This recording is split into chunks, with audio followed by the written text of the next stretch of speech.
Nous aimons ces temps dans la présence de Dieu parce que Dieu parle tantôt d'une manière, tantôt d'une autre. En méditant sa parole, je me suis rendu compte combien il était important que le peuple de Dieu puisse s'exhorter, se construire les uns les autres. Et surtout, souvent nous nous empêchons de nous dire des choses, de nous témoigner de l'affection, ou peut-être même parfois de nous offrir des conseils de sagesse, par peur de nous tromper. Pourtant, le Seigneur nous dit dans sa parole que toute parole qui est prononcée doit être examinée et qu'il faut retenir ce qui est bon. C'est ce que je vous invite à faire tantôt pour les dons spirituels, que sa parole.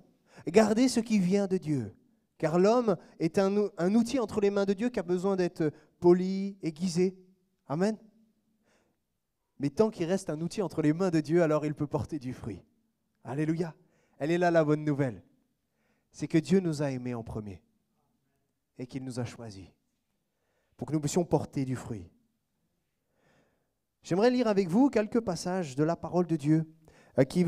Ces passages vont introduire la thématique du jour. Et vous allez voir, il est question à chaque fois du mot « don ». Mais j'aimerais vous dire que Dieu a pourvu en tout point pour ta vie. Si quelqu'un douterait, sache que Dieu a pourvu en tout point pour ta vie. Mais pour que ta vie porte du fruit, ce que Dieu t'a donné, en qualité, en don, en ce que tu vis, ce n'est pas pour toi, mais c'est pour celui qui est autour de toi. Alors j'aimerais lire avec vous ces passages qui vont évoquer à chaque fois le don de Dieu. 1 Pierre 4, verset 10. Chacun de vous a reçu de Dieu un don de la grâce particulier, qu'il exerce au service des autres comme un bon gérant de la grâce infiniment variée de Dieu. Romains 12, 6. Nous avons des dons de la grâce différents que dans sa bonté, Dieu nous a accordés. On continue, on va plus loin. 1 Corinthiens 12, 7. En chacun de nous, l'Esprit se manifeste d'une façon particulière. Mais les dons qu'il nous accorde nous sont toujours conférés en vue du bien commun. Amen. Éphésiens 4, 12. Il a fait don de ces hommes pour que les membres du peuple, toi, moi, saints, ce peuple choisi, soient rendus aptes à accomplir leur service en vue de la construction du corps de Christ. Jacques 1, 17.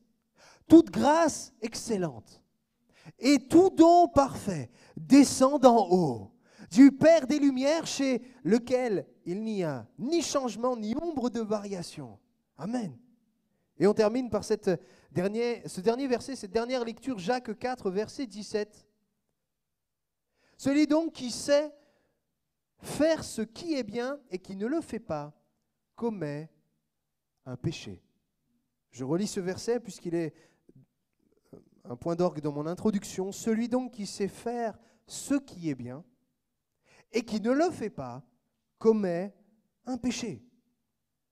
Ces textes sont unanimes. Ils parlent du don de la grâce, du don que Dieu confère, donne à ses enfants. Je tiens à le préciser, tous les dons de Dieu nous ont été donnés le jour de notre conversion. Nous nous perfectionnons dans certains arts, dans certaines choses que nous apprenons au fur et à mesure, la connaissance de la parole de Dieu, notre intimité avec le Seigneur, c'est vrai, mais Dieu ne fait rien au hasard. Et lorsqu'il nous sauve, il nous qualifie pour une œuvre qu'il a préparée d'avance. Gloire à Dieu. Ces textes parlent de don. Le mot, en français, c'est le mot don. Ok ? Mais dans son texte originel, en grec, il y a 3 mots pour parler du mot don. Merci. Merci, solidarité. Hein. Il y a le mot charisma et c'est celui que nous allons développer aujourd'hui. Et il y en a 2 autres que j'aimerais développer dans 2 autres prédications, pneumatikos et doréa. Vous n'êtes pas obligé de le noter ou de retenir du mot des Grecs. L'important, c'est de vivre la parole de Dieu. Et vis-à-vis de ces dons, Dieu dit dans sa parole que les mettre en œuvre, les appliquer, prendre soin à ce que ma vie soit un don pour mon prochain, c'est faire le bien. Amen. Celui qui commet un péché comme nous dit le texte de Jacques, c'est celui, j'inverse le verset, c'est celui qui ne fait pas le bien, qu'il sait faire. Il sait le faire parce que Dieu l'a qualifié. Mais il ne veut pas le faire. Ce péché, là on dit ne sait pas faire le bien, donc c'est en négation. À l'affirmatif, ce serait le péché d'oisiveté ou le péché de paresse. Le verbe commettre, dans son étymologie, c'est venir d'eux. Celui qui commet le péché, il vient du péché. Si tu es né d'en haut, tu ne viens plus du péché. Mais tu peux vivre comme si tu étais encore du péché. Et là, est-ce normal? Est-ce ce que Dieu attend de ses enfants? De vivre comme s'il n'avait pas effacé l'ardoise, comme s'il n'avait pas tout accompli à la croix. Commettre un péché, c'est appartenir au péché. À chaque fois que je ne fais pas le bien que je peux faire parce que je sais le faire, parce que Dieu m'a donné de le faire, alors ça veut dire que je rappelle, je dis à mon Dieu, mais moi j'appartiens au péché. Ouh. Est-ce que c'est ça que nous voulons pour notre vie? Non. Nous voulons vivre la parole de Dieu qui dit que tout ce qui est passé le demeure, et voici toutes choses deviennent nouvelles. Toutes choses. Nous sommes appelés à vivre en nouveauté de vie. Celui qui vit en nouveauté de vie dépend de la source qui est dans le ciel. Et s'il dépend de la source qui est dans le ciel, alors il fait tout ce qui réjouit son Père. Amen. Il réjouit son Père, donc il fait ce qui est bien. Commettre le péché, c'est au final vivre de la nature du péché. Et ça, nous ne voulons pas, on est d'accord. Nous aspirons à vivre de la nouvelle naissance, vivre en nouveauté de vie, n'est-ce pas? Ce don de la grâce, énuméré dans de nombreux textes de la parole de Dieu, certains, je vous les ai lus. Moi, m'ont fait penser directement à celui qui est le don de la grâce, mon Jésus. Il est le don de la grâce. Il est celui qui est venu subvenir à ma vie parfaitement. Il est venu pour tout m'accorder. Non pas comme un enfant capricieux, je dis donne, donne, donne. On est d'accord? Mais il est venu même pourvoir à des besoins que je n'avais même pas pensé. Il est venu changer ma vie. Il est venu me rendre épanoui dans une nouvelle vie. Vis-tu cela, mon ami? Si tu ne le vis pas, tu peux le vivre aujourd'hui. Parce que si tu entends sa voix, si tu entends Jésus-Christ t'appeler à venir à lui et à vivre du don de la grâce, alors il peut accomplir tout ce que le Père a promis par avance, d'avoir une vie complètement aboutie en celui qui est la vie. Amen. Jésus est venu accomplir par la foi toutes les promesses de Dieu. Chaque instant de sa vie est jalonné par une promesse qu'il a accomplie. Il y en a tant et tant qu'elles sont dures à énumérer en une seule prédication. Jésus, le don de la grâce, est venu se consacrer à la volonté du Père. Il est venu apprendre l'obéissance par les choses dont il a souffert. Et nous connaissons ce passage de la parole de Dieu, voyant notre Sauveur transpirer littéralement du sang à cause de la douleur, à cause de la souffrance de ce combat intérieur. Il a appris l'obéissance par tout ce qu'il a souffert. Il est venu se consacrer à la volonté de celui qu'il avait envoyé sur la terre. Et après avoir lutté et dit, Seigneur, non pas ma volonté, non, papa, non pas ma volonté mais la tienne, lui-même, de son plein gré, a tendu les bras pour qu'il soit cloué. Lui-même a fermé la bouche, gardant silence face aux insultes, aux brimades, laissant son visage à portée de gifles et de coups. Il s'est consacré à la volonté du Père. Celui qui est le don de grâce nous inspire pour ce que nous allons être, en tout cas ce que nous allons voir par la suite. Ce que nous devons être, pardon. Le don de la grâce, c'est le Maître qui s'est fait serviteur. Celui qui était dans le ciel, paré de magnificence, sa couronne de gloire, il a tout déposé, il est venu comme un simple enfant, étant accueilli non pas dans un berceau, vous savez, ces berceaux de naissance avec l'étiquette du nom, non, une mangeoire. on a posé cet enfant dans une mangeoire. Ce maître qui s'est fait serviteur en lavant les pieds même de Judas. Ce maître qui s'est fait serviteur et qui a accepté l'aide d'un petit enfant qui n'avait rien et qui lui a tout donné. Ce maître qui s'est fait serviteur et qui n'a pas regardé à lui, mais il a tout donné en posant sa main sur le lépreux, en posant sa main sur l'aveugle, sur l'infirme. Le maître s'est fait serviteur.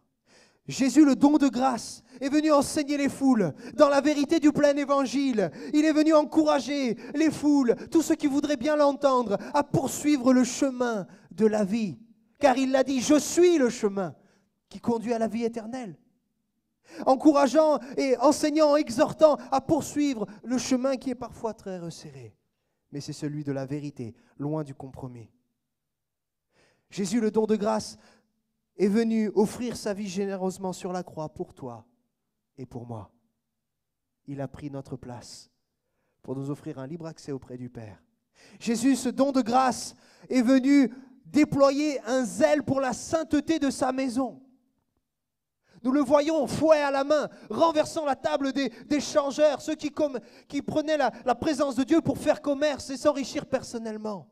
Lorsque nous venons dans sa maison, nous ne sommes pas là pour faire commerce. Nous sommes là pour tout donner à Christ. Toute notre reconnaissance, tout notre amour. Si tu viens dans l'église, j'espère que ce n'est pas juste pour recevoir. Nous avons besoin parfois de dire, Seigneur, j'ai tant besoin que tu me relèves, donne-moi une parole. C'est vrai. Mais mon état d'âme, c'est, Seigneur, voici ma louange. Jésus a déployé ce zèle pour la sainteté de sa maison. Et celui qui est le don même de la grâce est venu et en lui demeure la joie du salut. Tu peux venir triste et partir joyeux. Je ne parle pas du sentiment qui vient nous traverser quand on voit une bonne nouvelle. Non.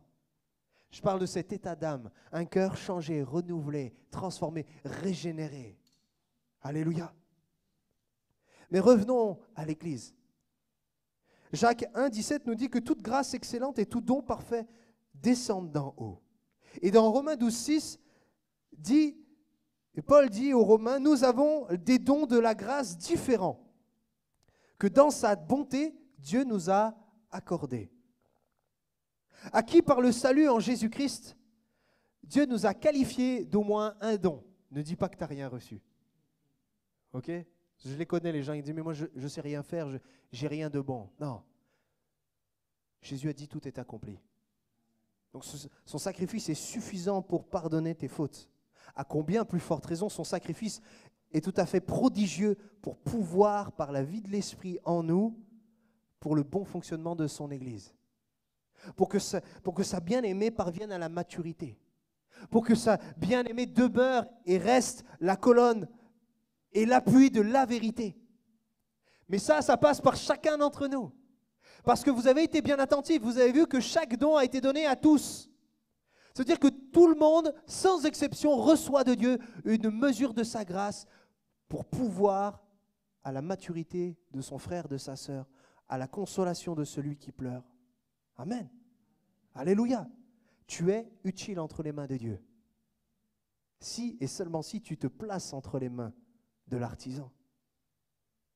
Lisons ensemble Romains 12, versets 4 à 8. En effet, de même que nous avons plusieurs membres dans un seul corps, et que tous les membres n'ont pas la même fonction, de même, nous qui sommes plusieurs, nous formons un seul corps en Christ. Et nous sommes tous membres les uns des autres, chacun pour sa part. Nous avons des dons différents, selon la grâce qui nous a été accordée. Si quelqu'un a le don de prophétie, qu'il l'exerce en accord avec la foi. Si un autre est appelé à servir, qu'il se consacre à son service, que celui qui enseigne se donne à son enseignement. Et celui qui a le don d'encourager, à l'encouragement. Que celui qui donne le fasse avec générosité, celui qui préside avec zèle, et que celui qui exerce la bienveillance le fasse avec joie. Là, nous avons une courte liste de quelques dons. Là, il y en a 7 qui sont énumérés. Mais dans ces dons, nous voyons qu'ils sont divers et variés. Nous passons de la prophétie au service, nous passons de la présidence d'un culte à juste offrir généreusement. Ou il y a des grands écarts qui se font. On pourrait se dire, mais Paul, tu es sûr que tu as bien arrangé ta liste de dons là? Parce qu'on a l'impression qu'il y a des choses très spirituelles et d'autres d'ordre de tous les jours. Mon frère, ma soeur, ce que Dieu t'a donné est totalement spirituel. Que tu puisses simplement être une épaule sur laquelle les gens puissent pleurer et que tu peux consoler, tu feras le ministère du Saint-Esprit. Et Dieu t'utilisera pour cela. C'est hautement spirituel. Lorsque tu vas donner un verre d'eau à quelqu'un qui a soif, tu fais la volonté de Dieu. Manifester les dons que Dieu nous a donnés, ce n'est pas s'accomplir, réussir sa vie ou faire carrière dans l'Église. C'est juste être de l'argile entre les mains du divin potier.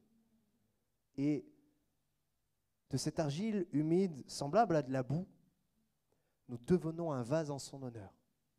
Amen. Nous formons ensemble un seul corps, nous dit Paul aux Romains.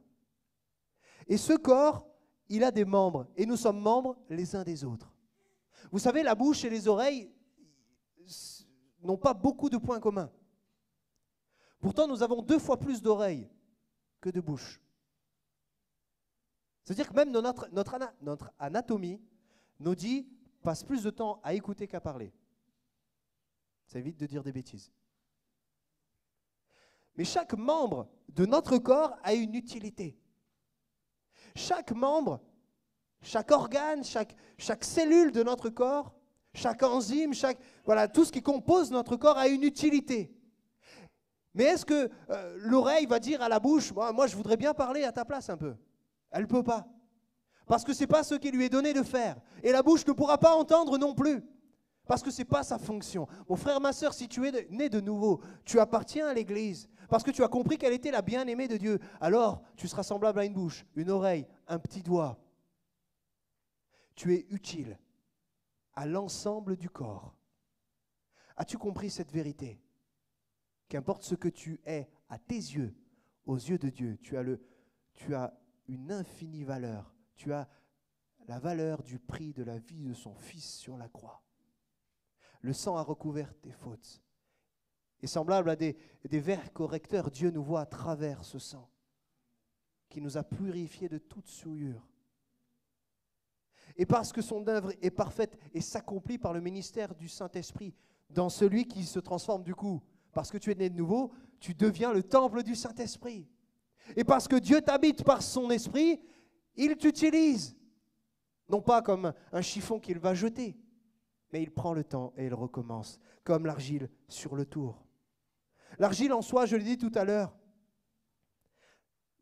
n'a pas d'attrait, de beauté en soi. Quand vous avez déjà touché de l'argile, c'est de l'argile, quoi.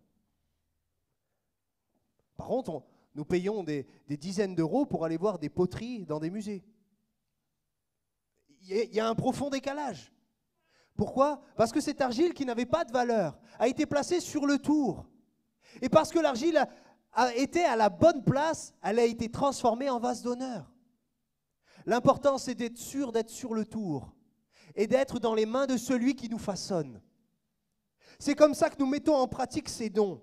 Dans le texte de Romains, vous pourrez le relire chez vous, il y a 7 dons qui sont énumérés. Mais je ne vais pas vous prendre chaque don et vous dire, voilà, qui l'a, et puis distribuer des cartes de maintenant tu sers dans ça. Non, je ne suis pas DRH et je ne remplis pas un organigramme. Ce que je souhaite pour son Église, l'Église de mon Seigneur, celle pour qui j'ai été donné, c'est d'amener à ce que chacun d'entre nous, du plus petit à celui qui est le plus visible, a manifesté le don que Dieu lui a donné, avec fidélité, avec persévérance. Amen. Parce que c'est ce qui est dit, et nous l'avons lu dans Éphésiens 4. Les ministères sont donnés, et je fais cette parenthèse, j'ouvre une parenthèse sur les messages qui vont suivre, mais pour que, à leur tour, chaque chrétien, chaque homme, chaque femme, chaque vieillard, chaque ado, né de nouveau, puisse se consacrer à l'œuvre à laquelle il est destiné. Mais pour que tu puisses, mon frère, ma sœur, manifester les dons, les Tu peux faire le catalogue de ta vie. C'est pas ça qui est important. C'est pas des grades, hein, les dons. Hein. D'ailleurs, le don, il est au service de son prochain, alors il est tout en dessous. Le don, on dit le don, mais c'est plutôt une responsabilité, n'est-ce pas? Parce que je suis responsable de mon prochain qui est là. D'ailleurs, je l'ai fait aux 2 autres cultes et je vais le faire au 3e. Tourne la tête et regarde autour de toi, qui est autour de toi. Regarde-les. Bon, ils sont beaux déjà. C'est pas pour ça qu'il faut les regarder. Regarde-les, c'est eux. C'est eux la mission. La mission de l'Église, en interne, elle est là. Veillez les uns sur les autres. Offrir mes dons que j'ai reçus pour la maturité de mon prochain, pour sa stabilité spirituelle. Et après, ma 2e mission, et là, ce n'est pas le sujet du jour, mais ça commence quand vous sortez. Hein. La mission, elle commence quand on est dehors. Hein. Amen. Pour que tous rentrent dans l'arche. Hein. Et l'arche, ce n'est pas 4 places Sébastopol. Ces 7 dons sont énumérés dans Romains 12. Mais moi, ce qui m'intéresse, c'est de voir comment les mettre en pratique au final. Comment mettre en pratique le don que tu as reçu? Eh bien, il y a des caractéristiques que ces quelques versets nous révèlent. Et je t'invite à les noter sur ton portable, un bout de papier, tu les mets en colonne. Tu te fais un petit carré à côté, et puis tu coches pour voir si le don que tu as reçu de Dieu, tu le mets en pratique selon les critères de la parole de Dieu. On fait cet exercice-là? La première application, comment mettre en œuvre le don que j'ai reçu? Premièrement, c'est par la foi. La foi en quoi? En moi, je suis bien qualifié quand même. Non, ça s'appelle l'orgueil ou la prétention. Mais la foi en ce que Dieu t'a donné, dans son œuvre, dans le fait qu'il ne se repent pas de ses dons, dans le fait qu'il t'a donné avec abondance, parce qu'il veut que ses brebis aient la vie et la vie en abondance. Amen. Par la foi, avec un état d'esprit de consécration. Abandon de mes priorités au profit de l'œuvre de Dieu. Consécration veut dire exclusivité. Que mon don soit sans partage. Qu'il ne soit pas, alors un petit peu pour se faire de l'argent et puis un petit peu pour le service de Dieu. On ne peut pas servir 2 maîtres. Foi, consécration, avec un état d'esprit de service. Vous allez voir, cette liste, elle est mot pour mot ce qu'était Jésus sur la terre. Foi, consécration, service. Un cœur rempli d'un état d'esprit de service. C'est se laver les pieds. Alors, vous pouvez l'appliquer littéralement, mais je ne vous prêterai pas mes pieds. Mais le but, c'est être capable de regarder mon prochain, celui qui est le plus petit, celui qui, on ne le voit même pas arriver dans l'église, on ne le voit même pas partir. Il est discret. On dirait un espion infiltré. Celui-là, est-ce que je suis capable de plier le genou? C'est-à-dire de le considérer comme plus grand que moi, plus grand que mes intérêts. Ou alors mon sport, ma passion, mon temps, c'est ce qu'il y a de plus grand. C'est ça un état d'esprit de service. Foi, consécration, service, édification. Que la mise en pratique de mon don ne soit que pour que l'autre puisse grandir, pour que l'autre puisse être en bonne santé, pour que l'autre puisse se rapprocher de Christ. Comment je mets en œuvre mes dons? J'ai vu des gens avoir de l'or dans les mains, mais un cœur rempli de ténèbres. De l'or dans les mains pour des choses extraordinaires, mais un caractère insupportable. Des gens avec un talent capable de transmettre des choses, mais dès que vous le mettez à côté de quelqu'un d'autre pour travailler à l'œuvre de Dieu, c'est rivalité. Elle est où l'édification là-dedans?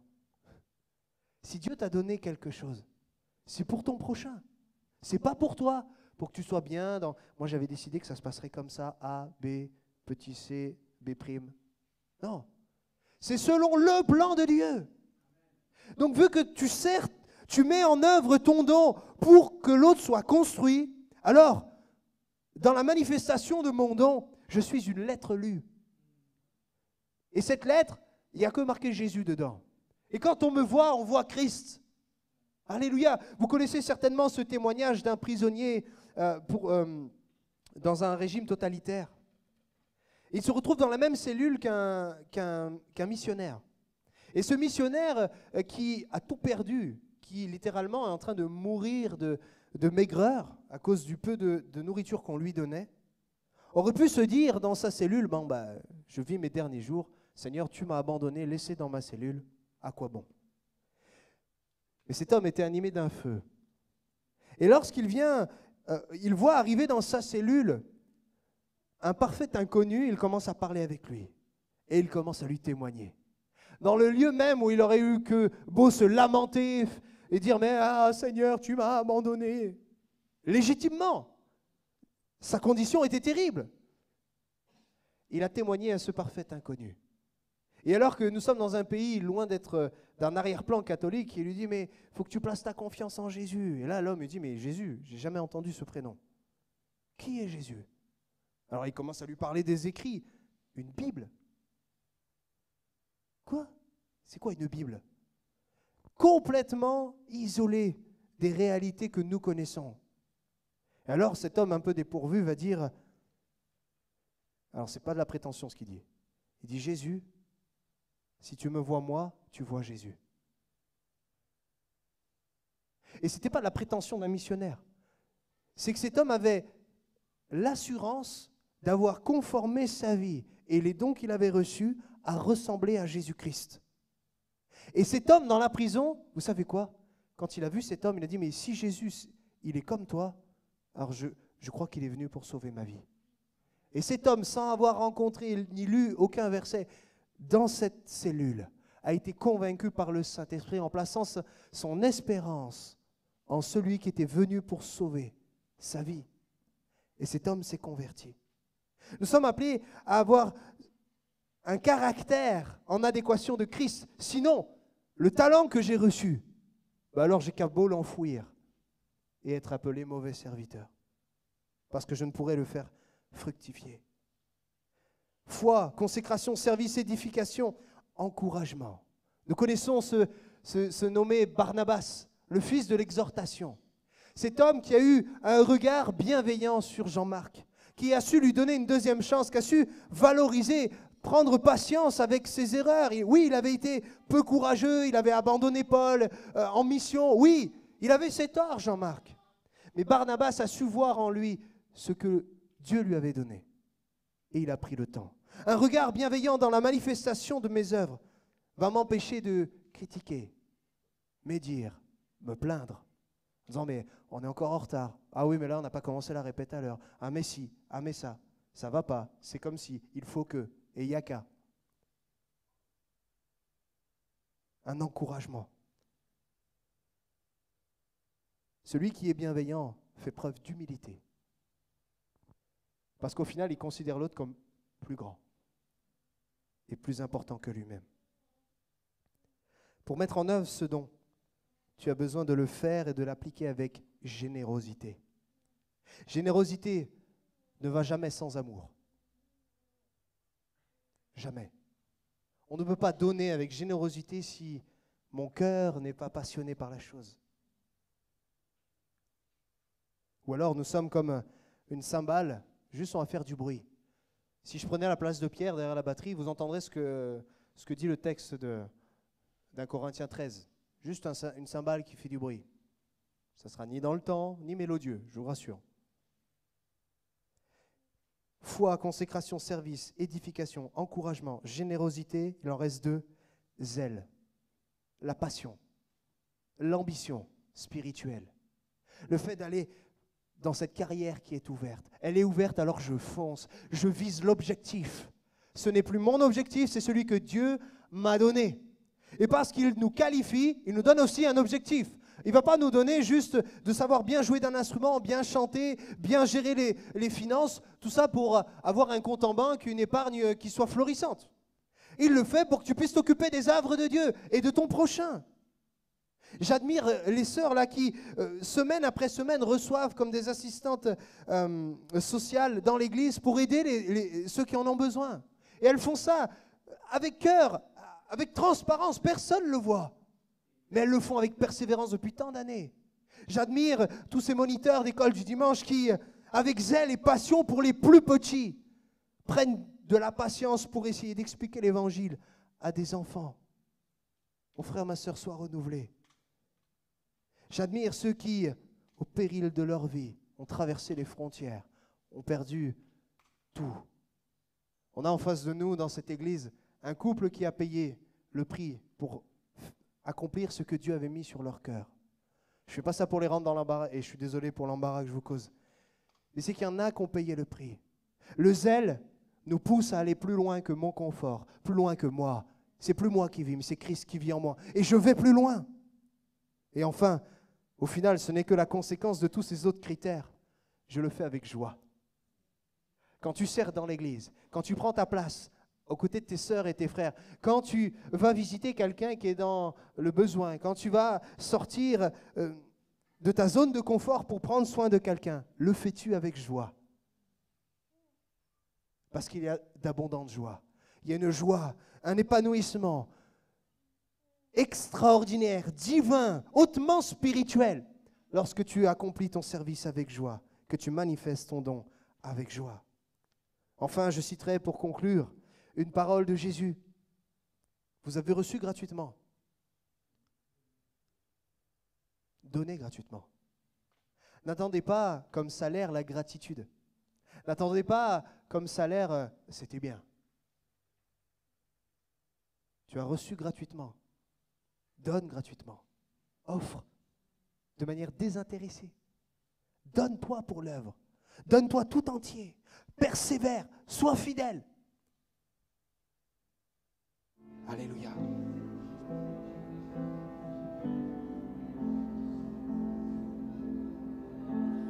Père, je n'ai qu'un désir, être près de toi et sentir tes bras. Père, tu as envoyé ton Fils.